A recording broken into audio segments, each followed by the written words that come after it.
Hello বন্ধুরা, this is Rafiq Natabar, storyteller from Bangladesh. সবাইকে জানাই আন্তরিক শুভেচ্ছা। আজ কিন্তু বৃহস্পতিবার বন্ধু, নিশ্চয়ই মনে আছে। প্রতি বৃহস্পতিবারের মতো আজও আমি আপনাদের জন্য নিয়ে এসেছি শব্দের গল্প। হ্যাঁ বন্ধু, বাংলা ভাষায় ব্যবহৃত শব্দের উৎস অনুসন্ধান এবং শব্দের পেছনের গল্প নিয়েই আমার এই ভিডিও। সপ্তাহে অন্তত একদিন শব্দের গল্প নিয়ে আমি আপনাদের সামনে আসার প্রয়াস চালিয়ে যাব। আশা করছি আপনাকে সঙ্গে পাবো। শিক্ষার্থীদের জন্য শব্দের গল্পের এই ভিডিওগুলো বিশেষ উপকারী হবে বলেই আমার বিশ্বাস। তাহলে শুরু করা যাক। রবীন্দ্রনাথ অভিধানকে বলেছেন ভাষার সিন্ধুক। বাংলা ভাষার সিন্ধুক অর্থাৎ অভিধানে শব্দের সংখ্যা প্রায় 1.5 লাখের ওপরে। বাঙালি সব শব্দই যে একসঙ্গে ব্যবহার করে তা কিন্তু নয়। শব্দের প্রয়োজন কারো বেশি কারো কম। এটা নির্ভর করে ভাষা ব্যবহারকারীর শিক্ষা দীক্ষা, পেশা, সামাজিক অবস্থান ইত্যাদির উপর। ব্যবহার না করা শব্দগুলো জমা হয় অভিধানে। জমে থাকা কতক শব্দ হয়ে পড়ে প্রায় পুরোপুরি অচল। কতক শব্দ কালে কালে প্রতিভাবান ভাষা ব্যবহারকারীর হাতে পড়ে লাভ করে নতুন জীবন। অভিধানের অচল শব্দ নিয়ে কিছু ঝামেলা রয়েছে। এমনিতেই শব্দের স্বভাব চরিত্র বেশ জটিল। তার উপর সব শব্দ সব সময় একা থাকে না। সন্ধি সমাসের ফাঁদে পড়ে কিছু শব্দ ভিন্ন চেহারা ভিন্ন অর্থ নেয়, কিছু শব্দ সবটাই হারায়। আজকের শব্দের গল্প দুরবস্থায় পড়া কিছু শব্দ নিয়ে। প্রথম শব্দ জয়কার। অনেকের কাছেই জয়কার অচেনা একটি শব্দ, আসলেই তাই। শুধু জয়কার শব্দের এখন আর কোনো ব্যবহার নেই, তবে শব্দটির আগে জয় শব্দটি বসালেই তা সবার চেনা হয়ে উঠবে।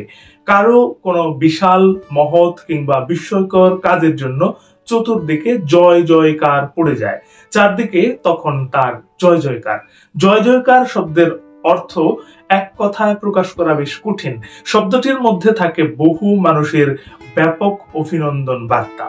অন্যদিকে জয়কার শব্দের অর্থ অতিশয় সরল।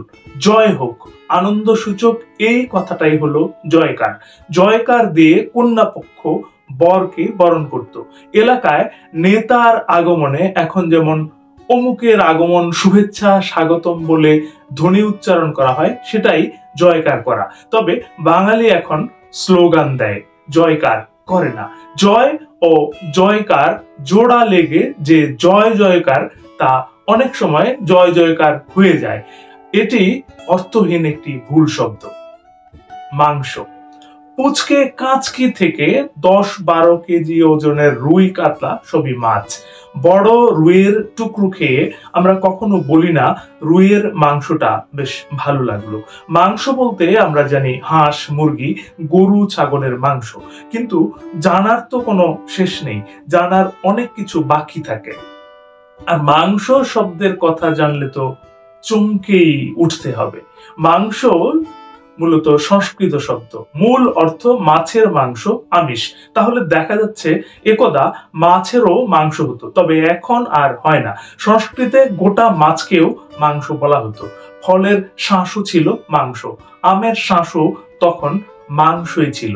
মাংস অত্যন্ত রহস্যময় একটা শব্দ। মৎস্য দেহ ছেড়ে মাংস পরে পশুর মাংসে পরিণত হয়। বাংলায় এসে এই মাংস কখনো আর মাছ হয়নি। এবারের শব্দ সাপুরুষ। সাপুরুষ শব্দটা সংস্কৃত, এককালে বাংলায় চলতো, এখন আর চলে না। মোট কথা শব্দটা অচল, মৃতও বলা যেতে পারে। প্রশ্ন হলো, তাহলে মৃত শব্দ নিয়ে কেন এই টানাটানি? সাপুরুষ শব্দটা এককালে বাংলা শব্দ ভান্ডারের মধ্যে ছিল, কিন্তু এখন নেই। তাই বলে শব্দটার খোঁজ খবর যে রাখবো না এমন তো নয়। মাতৃভাষার সম্পদের খোঁজ খবর রাখবো না, তাও কি কখনো হয়? হতে পারে? সাপুরুষের মতো একটি বাংলা শব্দ যেটি হচ্ছে সংস্কৃত ভাষা থেকে আগত, সেটি হলো কাপুরুষ। সাহসহীন, ভীরু, অধম প্রকৃতির মানুষকে আমরা কাপুরুষ বলে থাকি।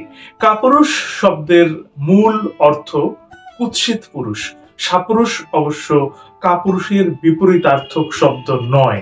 সাপুরুষ শব্দের মূল অর্থ ঈষৎ পুরুষ, পুরো পুরুষ নয়, খানিকটা পুরুষ, অর্থাৎ যার মধ্যে মেয়েলি ভাবের প্রাবল্য একটু বেশি।